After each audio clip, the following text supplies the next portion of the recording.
Assalamualaikum warahmatullahi wabarakatuh. Perkenalkan, nama saya Muhammad Rizky Syafafri, mahasiswa kelas F pada jurusan Teknik Informatika UIN Suska Riau. Pada video kali ini saya akan menjelaskan mengenai ujian tengah semester ganjil pada mata kuliah basis data dengan dosen pengampu Bapak Swanto Sanjaya STMKOM. Oke, Bismillahirrahmanirrahim.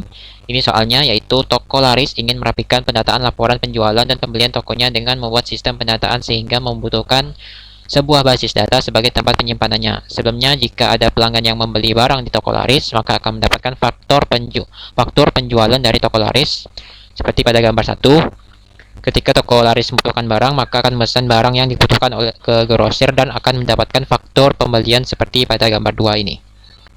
Berdasarkan permasalahan dan data pendukung tersebut, lakukanlah analisa dan perancangan untuk membangun basis data yang sesuai. Analisa dan perancangan yang dimaksud berupa penjelasan berikut. Jadi kita pertama-tama bakal kita normalisasi dulu faktor penjualan dan juga faktor pembelian ini kita normalisasi. Lalu kita buat conceptual modeling, logical modeling, dan physical modeling. Ini menggunakan aplikasi Oracle Data Modeler seperti biasa.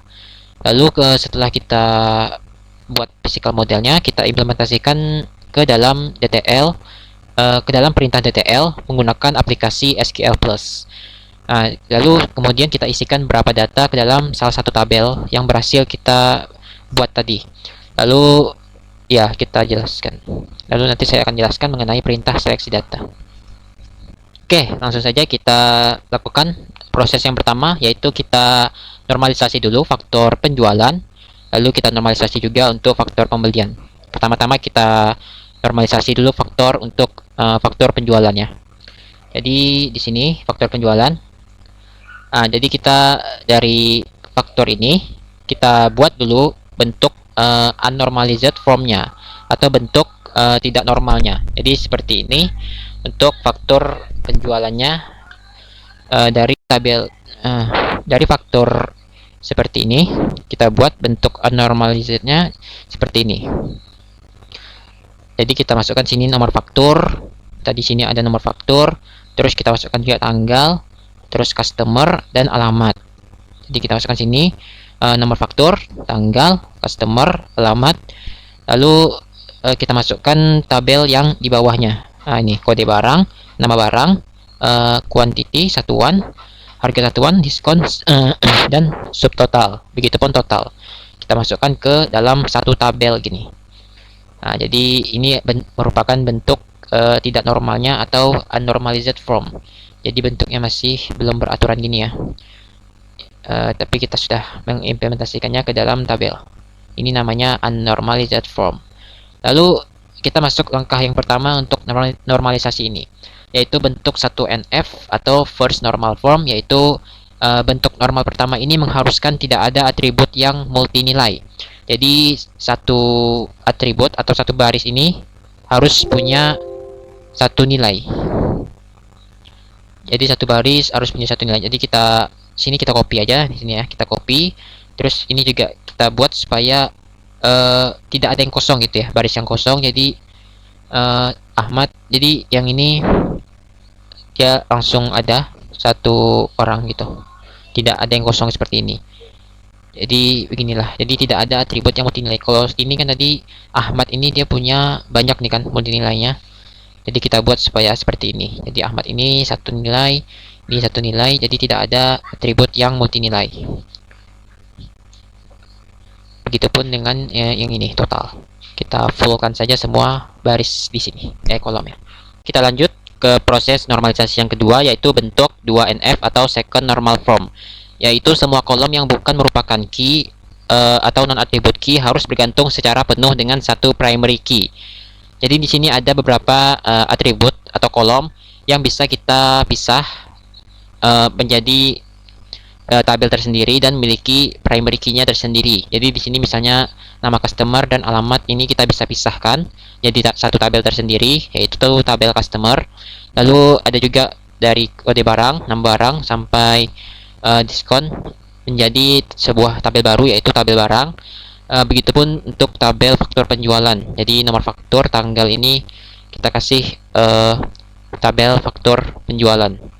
Lalu ya, jadi dari satu tabel ini bisa kita pecah menjadi 3 tabel tersendiri yang memiliki primary key-nya masing-masing. Jadi nama customer tadi kita buat tabel tersendirinya, lalu kita kasih primary key-nya yaitu ID customer. Nah, jadi primary key-nya yaitu ID customer, lalu ada tabel barang. Ini kita jadikan aja kode barang ini sebagai primary key karena kode barang ini biasanya kan tidak sama ya antara satu kode dengan kode lainnya. Jadi kode barang sebagai primary key dari tabel barang. Begitupun dengan tabel faktur penjualan, yaitu nomor faktur sebagai primary key-nya. Lalu ada juga atributnya yaitu tanggal. Dan juga di sini ada relasi ya antara tabel customer dengan faktur penjualan, yaitu di sini ada customer ID customer sebagai foreign key-nya karena customer ini berelasi dengan faktur penjualan. Jadi di sini ada tabel atribut baru yaitu ID customer sebagai foreign key di tabel faktur penjualan. Lalu di sini ada juga tabel junction. Tabel junction yaitu tabel yang tabel hasil dari relasi many to many antara tabel faktur penjualan ini dengan tabel kode barang, tabel barang. Jadi faktur penjualan dan barang ini kan punya relasi many to many. Jadi kita buatkan tabel junction tersendiri seperti ini dengan nomor faktur sebagai foreign key dan kode barang sebagai primary foreign key-nya. Dan kita tambahkan quantity ini yang belum masuk ya, kita masukkan ke sini. Nah, jadi begitulah hasil untuk normalisasi bentuk 2NF dari faktor penjualan ini. Lalu kita lanjut ke proses yang ketiga yaitu bentuk 3NF atau third normal form, yaitu tidak boleh ada kolom yang transitive functional dependencies, yaitu ada kolom yang bukan merupakan key atau non attribute key yang bergantung pada kolom bukan key lainnya. Jadi kita bisa lihat di sini kita pisahkan nih, kan ini kolom satuan ini kayaknya bergantung kepada nama barangnya ya. Jadi kita buat aja tabel tersendiri gitu. Kita pisahkan, kita buat tabel tersendiri, tabel satuan ini. Nah, jadi kita buat nama satuan dan kita kasihlah kode satuan sebagai primary key-nya. Lalu ya satuan ini kita ganti nih. Kita ganti satuan ini. Jadi kita masukkan aja lah primary key-nya ini ke sini sebagai foreign key dari tabel barang penjualan. Lalu ya hanya itu saja untuk 3NF. Jadi tabel satuannya ini kita pisah. Lalu kode primary key dari kode satuan ini kita masukkan jadi foreign key di tabel barang penjualan. Jadi beginilah hasil akhir untuk hasil 3NF ya. Normalisasi faktur penjualan yang ada tadi, yang sudah kita lakukan. Jadi ada kurang lebih 5 tabel hasil normalisasi faktur penjualan. Oke, kita lanjut yang faktur yang kedua yaitu faktur pembelian ya. Jadi faktur pembelian kita buat juga normalisasinya seperti ini. Kita pertama-tama tetap sama yaitu kita bentuk kita buat unnormalized formnya atau bentuk tidak normalnya. Ya kita buat dulu bentuk tidak normalnya yaitu ada nomor faktur, tanggal, supplier, kepada dan salesman. Nah, kita buat sini nomor faktur, tanggal, supplier, kepada, salesman. Lalu ada lagi kode barang sama seperti sebelumnya ya. Bedanya di isinya saja ini. Kita buat seperti itu. Lalu ada total juga. Oke. Lalu kita masuk ke tahap yang pertama, sama seperti sebelumnya, bentuk 1NF atau first normal form, yaitu bentuk normal pertama ini mengharuskan tidak ada atribut multinilai. Jadi setiap setiap nilai itu tidak boleh ada yang memiliki nilai ganda. Jadi kan ini kan Bayu masih punya banyak nilai ini kan. Jadi kita buatlah supaya Bayu ini tidak mempunyai banyak nilai seperti ini. Jadi kita buatlah satu-satu. Bayu di sini, sini, seperti ini. Jadi tidak ada atribut yang multinilai lagi. Begitupun dengan total, kepada ini, supplier, tanggal, dan nomor faktur. Jadi beginilah hasil untuk normalisasi yang pertama. Lanjut proses normalisasi yang kedua yaitu bentuk 2NF atau second normal form, yaitu semua kolom yang bukan merupakan key atau non attribute key harus bergantung secara penuh dengan satu primary key. Jadi dari satu tabel ini kita bisa pecah beberapa atribut ataupun kolom menjadi satu tabel tersendiri. Seperti contohnya di sini supplier dan salesman ini bisa kita pisahkan jadi tabel tersendiri. Jadi namanya tabel supplier. Nah, jadi di sini kita buatlah primary key-nya gitu. primary key-nya, yaitu kita namakan misalnya ID supplier, lalu punya atribut nama supplier dan salesman. Lalu ada lagi tabel barang. Tabel barang ini ya berisi dari kode barang, nama barang, satuan, harga satuan, dan diskon. Kita buatlah tabel barang dan kita jadikan kode barang ini sebagai primary key, karena kode barang pasti berbeda antara satu kode dengan kode lainnya. Lalu kita pisah lagi tabel faktur ini, nomor faktur dan tanggal. Nah, kita buatlah primary key-nya yaitu nomor faktur, karena kan nomor faktur itu biasa pasti berbeda-beda. Lalu ada atributnya yaitu tanggal, dan ini ada relasi ya, hasil relasi dari supplier ini dengan faktur pembelian. Jadi kita masukkanlah ID supplier ini ke tabel faktur pembelian sebagai foreign key. Karena tabel supplier dan tabel faktur pembelian ini berelasi gitu kan. Kita kasihlah ID supplier di sini sebagai foreign key. Lalu ada lagi tabel transaksi pembelian. Jadi ini kan hasil tabel junction ini merupakan hasil dari relasi many to many antara tabel faktur pembelian dan tabel barang. Jadi kita kasihlah sini nomor faktur sebagai primary foreign key-nya dan tabel kode barang sebagai ya primary foreign key-nya juga. Lalu kita tambahkan kolom baru yaitu quantity ini. Jadi beginilah hasil untuk 2NF. Kurang lebih ada 4 tabel. Tabel supplier, faktur pembelian, tabel barang, dan tabel transaksi pembelian yaitu tabel junction. Oke, kita lanjut ke proses yang ketiga yaitu bentuk 3NF atau third normal form, yaitu tidak boleh ada kolom yang transitive functional dependencies, yaitu ada kolom yang bukan merupakan key atau non attribute key yang bergantung pada kolom bukan key lainnya. Jadi di sini kan kita bisa lihat tabel supplier ini sepertinya ini salesman ini kan bergantung nih dengan nama supplier. Jadi kita bisa pisah jadi tabel tersendiri untuk salesman ini. Kita buatlah tabel salesman yang berisi nama salesman itu sendiri dan kita kasihlah primary key-nya yaitu ID salesman. Jadi kita buat tabel baru, tabel salesman. Lalu ID salesman-nya ini atau primary key-nya ini kita masukkan, karena kan antara supplier dengan salesman ini kan berelasi juga. Jadi kita masukkanlah ID salesman ini ke dalam tabel supplier sebagai foreign key, karena dia berelasi. Lalu kita pisah juga nih untuk yang 3NF ini, kita pisah juga tabel satuan ini. Satuan ini kita pisah karena kan dia kayak bergantung kepada kolom bukan key lainnya kan. Jadi kita pisahkan satuan ini jadi satu tabel tersendiri biar enak juga untuk mengelola database-nya. Kalau seandainya ada satuan yang bertambah gitu, jadi kita hanya menggunakan kode-kode saja lagi. Kita buat sini tabel satuan dengan nama satuan dan kode satuannya itu sebagai primary key. Lalu tabel satuan ini kan berelasi lagi dengan barang pembelian. Karena berelasi lagi, kita masukkanlah kode satuan ini ke dalam tabel barang pembelian ini sebagai foreign key gitu. Karena tabel barang pembelian dan tabel satuan ini memiliki relasi.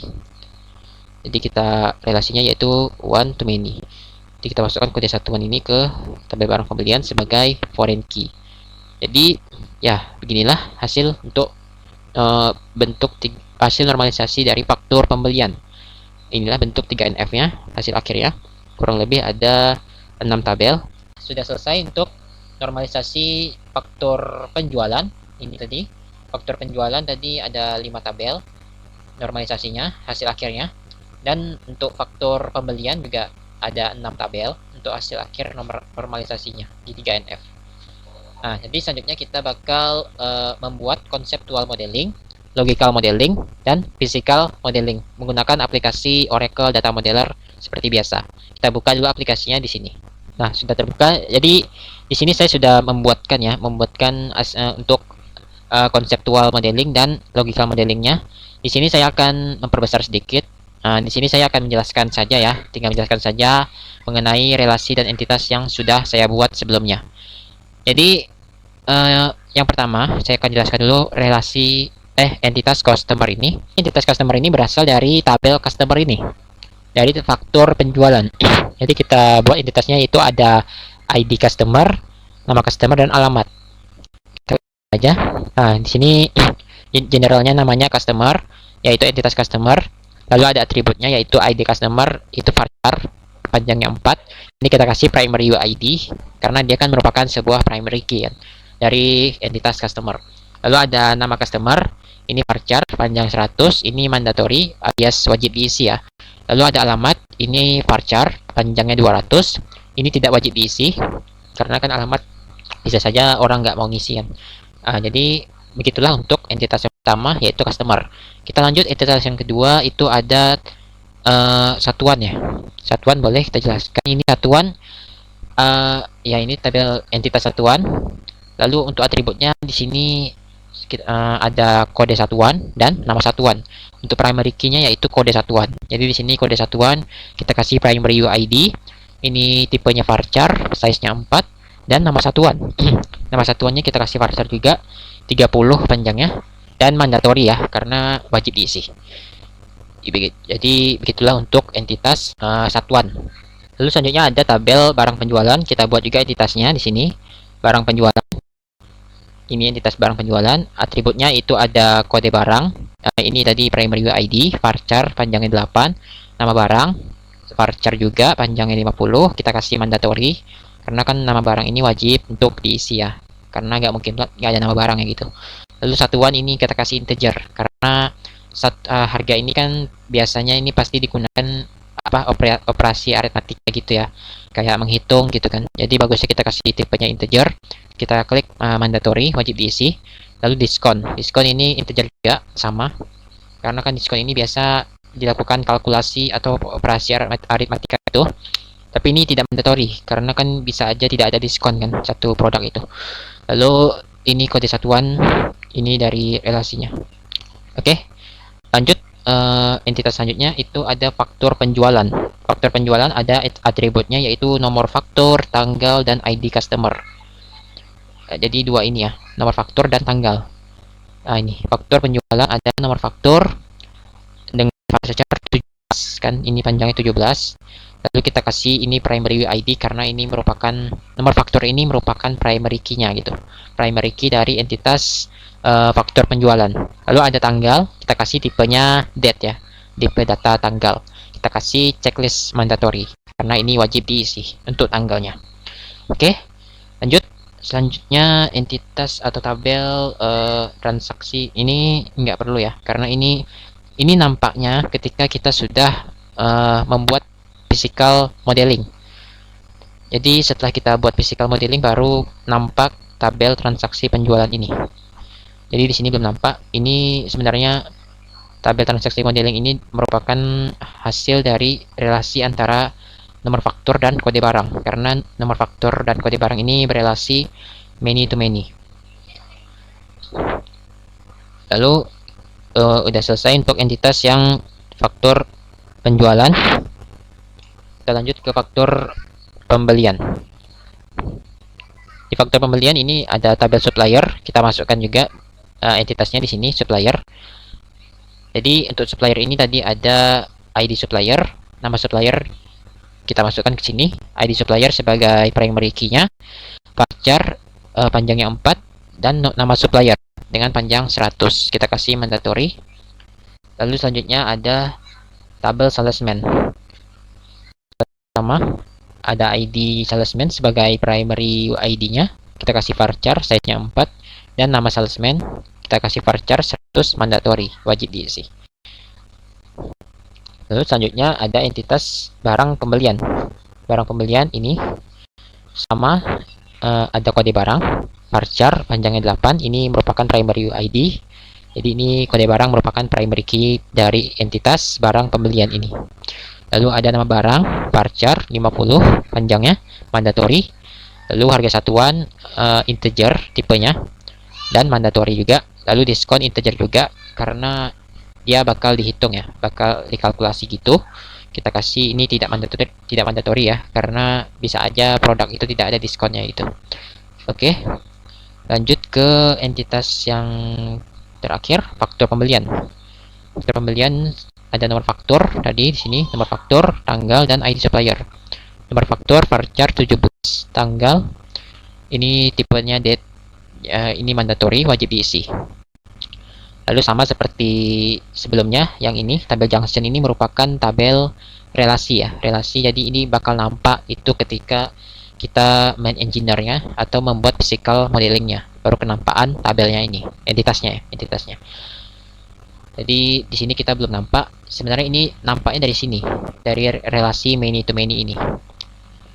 Oke, selanjutnya kita buat setelah kita buat entitas tadi, kita buatlah lagi relasinya. Ini relasinya. Jadi pertama-tama customer dulu. Customer dengan faktor penjualan. Nah, ini customer dengan faktor penjualan.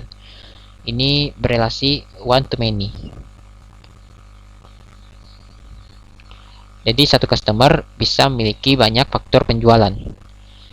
Begitupun juga banyak faktor penjualan bisa dimiliki oleh satu customer. Lalu relasi antara faktor penjualan dan barang penjualan. Ini kita kasih many to many. Kita klik ini many to many karena kan ini hasil relasi many to many ini akan membuat sebuah entitas baru. Jadi kita coba klik dulu. Sini kita kasihlah namanya sini transaksi penjualan seperti tadi ini, transaksi penjualan. Kita kasih namanya transaksi penjualan, lalu atributnya kita tambah satu ini namanya yang ini belum ada kan, quantity ya, quantity kita kasih tipenya integer mandatory. Oke. Jadi ini faktor penjualan ini bisa memiliki banyak faktor penjualan bisa memiliki banyak barang penjualan. Jadi relasinya many to many. Lalu relasi barang penjualan dengan satuan. Ini relasinya one to many. Jadi satu satuan bisa memiliki banyak bisa dimiliki oleh banyak barang, dan banyak barang bisa memiliki satu satuan gitu. Jadi kita kasih one to many. Lalu selanjutnya antara satuan ini dengan barang pembelian sama juga to many. Jadi satu satuan bisa suatu satuan bisa dimiliki oleh satu barang pembelian, dan banyak barang pembelian bisa dimiliki oleh satu satuan. Lalu selanjutnya ada faktor pembelian. Faktor pembelian ini relasi antara faktor pembelian dan barang pembelian ini many to many, sama seperti faktor penjualan dengan barang penjualan. Jadi ini kita beri namanya seperti ini, transaksi pembelian. Kita coba klik ganda. Jadi namanya transaksi pembelian. Lalu kita kasih tambah atribut baru. Atribut barunya yaitu quantity. Ini nanti bakal nampak ketika kita engineer hasil akhirnya. Lalu selanjutnya relasi antara faktor pembelian dan supplier. Jadi ini relasinya one to many. Jadi satu supplier bisa memiliki banyak faktor pembelian, dan banyak faktor pembelian bisa dimiliki oleh satu supplier. Lalu ada lagi relasi antara supplier dan salesman. Jadi satu salesman bisa memiliki banyak supplier, dan banyak supplier bisa dimiliki oleh satu salesman. Jadi relasinya one to many. Oke, begitulah hasil akhir untuk conceptual modeling dan logical modeling. Selanjutnya kita bakal membuat physical modelingnya. Physical modelingnya ini kita tinggal mengklik engineer ya, seperti biasa. Ini kita klik ini engineer. Kita kecilkan sedikit. Kita klik engineer. Nah, beginilah hasil physical modeling dari logical modeling dan conceptual modeling yang sudah kita buat sebelumnya. Beginilah hasil physical modelingnya. Ini kita kecilkan biar lebih jelas. Sini sudah sesuai ya, ada faktor penjualan, sini faktor penjualan, ada nomor faktur, tanggal, ID customer, yang foreign key-nya ID customer, sudah sama ya. Begitupun dengan customer. Sini juga ada supplier, sudah sama persis dengan yang ini hasil normalisasi yang sudah kita buat tadi. Begitupun juga masalah relasi tadi, tabel junction ya. Tabel junction yaitu relasi many to many antara faktor pembelian dan barang pembelian. Di sini ada nomor faktur, kode barang. Jadi di sini terletak ya. Nah, nih nomor faktur, kode barang. Dan juga penjualan juga sama, nomor faktur, kode barang. Jadi sudah sama ya. Dan juga sini ada quantity, sama seperti yang di sini ada quantity. Sudah sama, dan ya sudah sesuai dengan hasil normalisasi yang sudah kita lakukan sebelumnya. Selanjutnya kita akan mengimplementasikan model fisik yang dihasilkan ke dalam perintah DDL menggunakan aplikasi SQL Plus. Oke, pertama-tama kita buka dulu aplikasi. Sini saya akan menggunakan aplikasi Visual Studio Code. Oke, sudah terbuka Visual Studio Code-nya. Kita bakal buka terminal, new terminal. Sudah terbuka terminal untuk sebagai tempat kita menuliskan perintah DDL tadi, yaitu data definition language. Jadi kita pertama-tama kita buka dulu aplikasi SQL Plus saja, karena di sini kita menggunakan aplikasi SQL Plus. Jadi kita ketikkan di sini SQL Plus, enter. Lalu kita masukkan username. Ini username-nya kita masukkan username tertinggi yaitu SYS. Kita kasih S, nama aliasnya sebagai SYS DBA. Kita enter, masukkan password, password yang kita gunakan ketika kita install aplikasi Oracle XE ini. Kita masukkan password saya ini, kita klik enter. Sudah terhubung ke Oracle database. Di sini saya menggunakan versi 18C Express Edition. Oke, langkah pertama kita buat dulu user atau skema yang baru agar user yang baru ini bisa membuat database dan juga mengelola database gitu. Jadi kita buat dulu user baru, kita ketik perintah create user. Sini saya menggunakan C#. Ini saya nggak tahu juga ya, tapi versi ini kalau nggak pakai si hashtag itu dia nggak mau terbuat. Jadi saya buat aja si hashtag baru namanya misalnya post, baru ya post, baru identified by 1 2 3 4 5 6 dan titik koma. Jadi saya jelaskan dulu di sini create ini jelas ya, kan create itu artinya membuat. Jadi di sini kita membuat user dengan nama usernya yaitu C## post. Ini kenapa C# ini karena si hashtag ya, si hashtag ini karena dia bisa error kalau nggak tahu juga kenapa. Jadi si hashtag post baru identified by ini passwordnya kita masukkan di sini, password dari username ini, baru kita akhiri dengan titik koma, baru kita enter. Oke, user berhasil kita buat. Lalu selanjutnya kan user sudah kita buat nih, jadi user ini dia belum bisa ngapa-ngapain nih, jadi ya gitu aja, nggak ada akses ya. Jadi langkah selanjutnya kita harus memberikan akses atau grant-nya ke username yang baru kita buat ini agar bisa mengelola database. Di sini kita menggunakan data control language atau DCL, perintah DCL ya. Jadi kita ketik sini perintah DCL-nya yaitu grant. Di sini misalnya kita memberikan akses connect ke database, lalu resource dan DBA. Lalu kita ketik to nama user tadi, si hashtag post titik koma. Nah, jadi ini maksudnya grant ini kan artinya akses ya. Kita memberikan akses berupa koneksi ke database, resource, dan sebagai DBA, database administrator ke username si post. Nah, jadi gitu maksud dari query yang ada di layar ini. Kita klik enter. Nah, jadi akses sudah kita berikan ke username si post. Nah, untuk mengujinya kita apakah memang benar sudah diberikan akses, kita coba login di terminal baru. Di sini kita ketik SQL Plus, kita login ya, kita login dengan username yang baru kita buat yaitu si tadi, si hashtag ya, hashtag post, enter, masukkan passwordnya tadi 123456. Oke, sudah sama, enter. Oke, sudah berhasil connect ke database. Oke, selanjutnya kita bakal membuat tabel ya. Kita copy perintah di sini. Nanti saya bakal jelaskan. Kita paste di sini. Oke. Nah, di sini ada create, sama seperti user tadi, ada perintah create juga. Jadi create kan jelas ya, membuat. Di sini create-nya itu create table. Jadi sini membuat tabel, sedangkan yang tadi create user.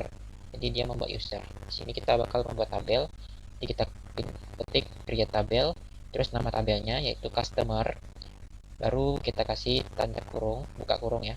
Buka kurung, kita bisa enter ataupun boleh lanjut, tapi kita bagusnya sih enter. Kita enter. Lalu baris kedua kita masukkan ID customer. Kan di sini tadi ID customer. Lalu setelah customer ada lagi ya, ID customer itu tadi varchar 2 4 ya. Terus panjangnya 4, not null karena dia mandatory ya, tidak wajib diisi. Terus nama customer varchar 100 not null, sama varchar 100 not null. Lalu ada alamat varchar juga 200, ini boleh kosong alias tidak mandatory. Jadi kalau dia boleh kosong atau nol, nggak perlu ditulis lagi. Jadi cukup kosong ini aja, nggak perlu kita tulis nol gitu. Jadi kita kosongkan aja. Lalu lanjut untuk menetapkan primary key-nya, primary key dari customer ini. Jadi primary key-nya tadi kan ID customer ya. Primary key-nya yaitu ID customer. Kita ketik perintah primary key huruf besar semua, baru dalam kurung nama atributnya ya, nama atribut yang akan kita jadikan sebagai primary key yaitu ID customer. Lalu kita enter lagi, kita tutup kurung, mengakhiri atribut yang sudah kita masukkan, lalu diakhiri titik koma, karena kan setiap perintah SQL itu diakhiri dengan titik koma. Lalu kita klik enter. Oke, tabel berhasil kita buat. Untuk membuktikannya kita lihat tabelnya, kita ketik dash ini untuk menampilkan sesuatu ya. Jadi kita akan menampilkan di sini tabel si sub post tadi ya, nama username-nya. Kita kasih titik, baru nama tabelnya post customer, kita kasih titik koma, kita enter. Nah, sudah ada sini nama tadi, nama tabelnya, nama atributnya tadi ada ID customer, nama customer dan alamat. Nah, sudah sama ya. Sudah sesuai dengan model fisik yang berhasil kita buat sebelumnya. Lalu selanjutnya ini kan primary key-nya ada. Ini primary key-nya yaitu ID customer. Lalu selanjutnya kita bakal membuat lagi tabel. Misalnya sini saya misalnya buat tabel salesman lah ya. Saya bakal buat tabel salesman. Di sini saya ambil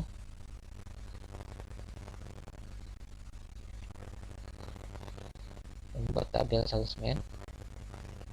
Oke.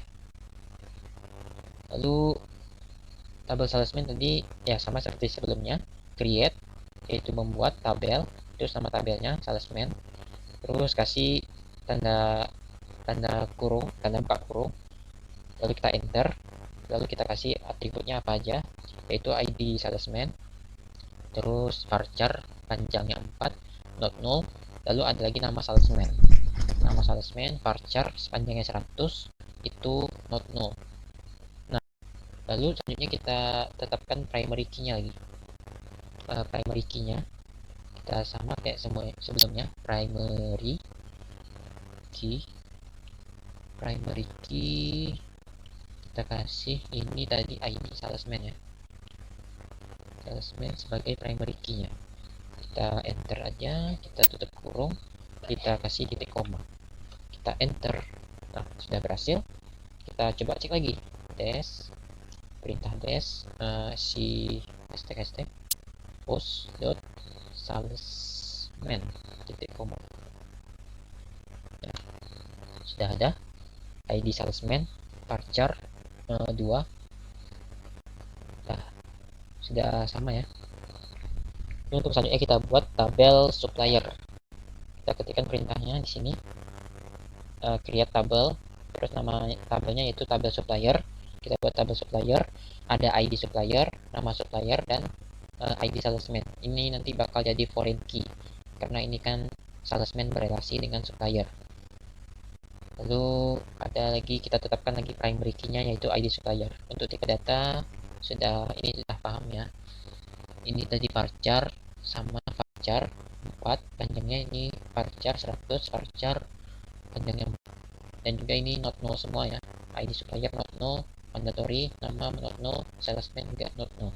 ID salesman-nya sebagai foreign key. Lalu kita klik enter kalau sudah oke.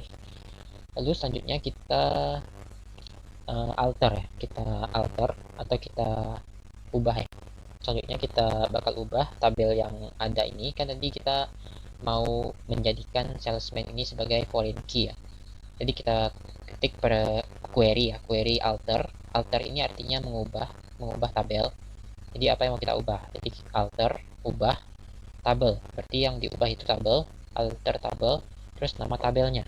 Tabel yang mau kita ubah berarti tabel supplier tadi ya. Lalu kita tambahkan sini add constraint. Jadi kita tambahkan constraint-nya gitu. Antara supplier salesman ini, yaitu tambahkan constraint berupa supplier underscore salesman underscore fk. Jadi kan supplier dengan salesman ini kan tadi berelasi ya, jadi kita kasih foreign key-nya gitu. Lalu kita ketik sini query-nya selanjutnya yaitu foreign key. Nah, foreign key-nya apa gitu. Jadi foreign key-nya tadi dari sini yaitu ini ya, salesman, ID salesman. Jadi ini kita jadikan sebagai foreign key dari ya, referensinya dari salesman. Referensinya, terus nama tabelnya, nama tabel yang berelasi tadi yaitu tabel salesman. Referensinya dari salesman, kita ambil ID-nya, ID salesman. Nah, jadi ini untuk membuat foreign key ya, foreign key antara supplier dan salesman. Jadi kan salesman ini berelasi dengan supplier, dan supplier ini jadinya dia punya primary key, foreign key ya, foreign key berupa salesman, ID salesman. Ini ya tadi kan, ini foreign key-nya. Jadi begitulah kita ubah tabelnya supplier, tambahkan constraint berupa supplier underscore salesman underscore fk, terus kita ketik query foreign key untuk menentukan foreign key-nya dari tabel ini. Salesman underscore id salesman ya, salesman underscore id underscore salesman. Nah itu baru tutup kurung, kita ketik query lagi references. References ini artinya referensi ya, referensi dari mana gitu, dari tabel mana gitu. Jadi nama tabelnya tadi kan salesman ya, referensinya. Lalu kita kasih apa nih dari salesman ini yang bakal kita jadikan foreign key di supplier ini, ID salesman kan. Nah, kita akhiri titik koma, kita klik enter. Sudah selesai. Lalu untuk membuktikannya kita coba dash kembali, dash si sharp post dot ini yang berubah tadi supplier. Oke, sudah. Jadi sudah jelas ini ya, ID supplier, nama supplier, dan salesman, ID salesman. Oke, kita sudah berhasil mengisikan atau mengimplementasikan model fisik yang dihasilkan tadi ke dalam perintah DDL ya, menggunakan aplikasi SQL Plus. Ini sudah selesai, kita masukkan semua tabelnya ke SQL Plus. Oke, selanjutnya kita bakal mengisikan beberapa data ke dalam salah satu tabel. Di sini saya akan memasukkan data ke tabel customer. Kita cek dulu tab descript customer. Oke, sudah ada ya tabel customer. Jadi pertama-tama untuk memasukkan data kita ketik query insert into nama tabelnya yaitu customer ya, terus buka kurung nama atributnya nama kolom yang ada di tabel itu. Jadi ada ID customer, koma nama customer, lalu ada alamat, tutup kurung, kita enter, baru kita ketik values nama nilai yang mau kita masukkan ke dalam tabel customer. Ini harus urutannya. Yang pertama itu ID customer C001. Nama customer tadi Ahmad ya. Kita cek bentar. Ahmad, Jalan Seberantas.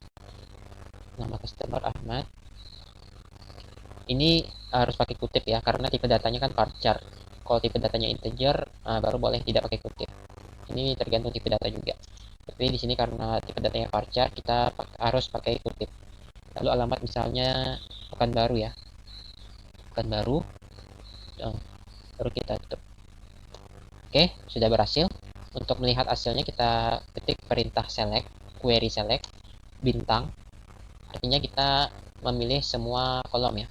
Memilih semua kolom untuk ditampilkan dari tabel apa? Tabel customer. Jadi perintahnya di sini maksudnya select ini kita memilih tabel, kita memilih kolom. Kolom mana yang mau kita tampilkan. Jadi sini select bintang berarti semua kolom, baru from nama tabelnya. Jadi nama tabelnya yaitu customer. Kita enter. Nah, sudah ada tabel yang sudah ada data ya. Data yang sudah kita tambahkan. Ini saya kurang tahu juga kenapa tampilannya seperti ini. Tapi yang jelas ini satu baris ya. Satu baris, ini ada ID customer, ini nama customer, ini adalah alamat. Lalu misalnya saya mau nambahkan lagi nih. Nambahkan lagi misalnya nambahkan lagi. Nah, kita coba lah tambahkan lagi dengan data yang sama. Ini bakal error ya. Nah, bakal error. Kenapa error? Karena kan ID customer-nya ini sama lagi nih saya masukkan kan. Dia ID customer kan tadi primary key. Jadi sudah terbukti ya, terbukti kalau ID customer ini merupakan primary key. Terbukti karena ini unique constraint, yaitu primary key-nya ini sama dengan primary key sebelumnya. Jadi dia gagal memasukkan data. Lalu misalnya kasus yang ketiga, saya nggak mau masukkan alamat misalnya. Nggak mau masukkan alamat. Kalau nggak mau masukkan alamat, saya bisa mengasih 0 ya. Kita kasih 0. Itu boleh saja, karena kan ini statusnya tidak boleh kosong. Jadi boleh 0 ya. Kita kasih 0 situ. Kita enter. Mohon maaf. Tadi salah sedikit. Lupa. Nah, mohon maaf tadi harusnya ini kita ganti aja ya. ID customer-nya misalnya jadi C002. Lalu namanya misalnya kita gantilah nama saya Rizky ya. Rizky, dan saya nggak mau masukkan alamat. Kita kasih ya nilainya 0. Kita enter. Nah, sudah berhasil. Kita coba cek, kita bintang select ya. Select bintang from customer. Nah, sudah ada. Nah, sudah berhasil. Saya masukkan dua data. Jadi beginilah hasil akhirnya. Saya sudah berhasil masukkan dua data. Yang pertama ID customer-nya 001, C002, dan yang kedua ini nggak ada alamatnya karena boleh kosong tadi, kita kasih aja 0. Jadi begitulah penjelasannya. Jadi nomor 4 sudah saya lakukan juga ya tadi, sambil menjelaskan mengenai perintah seleksi data sesuai dengan data yang sudah saya masukkan tadi. Oke, itulah tadi penjelasan dari saya. Mohon maaf apabila ada kesalahan, dan terima kasih. Saya ucapkan wassalamualaikum warahmatullahi wabarakatuh.